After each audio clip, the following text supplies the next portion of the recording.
In this video, I'm gonna show you how you can go from a terrible looking video like this to this by just changing some settings on your camera and using some relatively cheap products. It's going to be short and absorb, but for now, I have to take you back to that terrible looking video just to kind of show you how you can get to this. So the very first thing we're gonna fix is gonna be our audio, because having a good audio always comes before having a good video.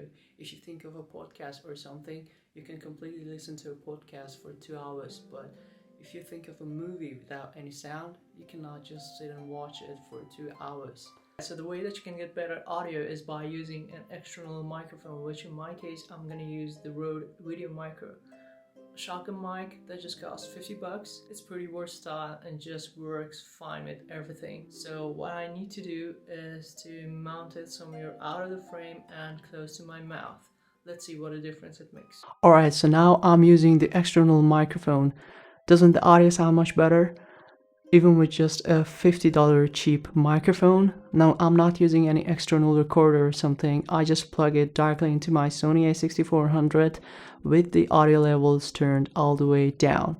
So that's why rule number 1, fix the audio. Alright, so once we have the audio, the next thing we're going to focus on is going to be our lighting. What I'm going to do now is I'm going to turn off my ceiling lights because that just destroys the image, and instead I'm going to place my key light right in front of me on a 45-degree angle. Plus that, I'm going to turn on some practicals at the background just to kind of add a little bit of separations between me and the subjects behind. So let's see how that turns out. Alright, so once you're done with the lighting, the only problem that remains is going to be your camera settings.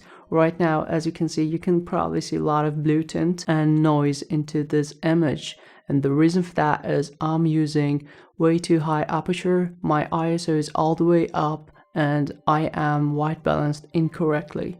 So what I need to do now is I'm going to take my ISO all the way down to its native, that is actually ISO 200, and then I'm going to change my lens to f1.4 and obviously correct our white balance. So the way that you can white balance your camera is pretty easy. It don't have to be so complicated. You just need to have a single piece of white paper and white balance it that way. So once we are done with all these steps, we're gonna hopefully get a very good quality of video.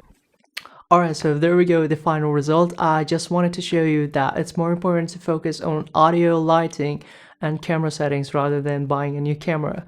I really hope you found this encouraging and helpful. I just want to make sure to tell you that I will link all the accessories used down below.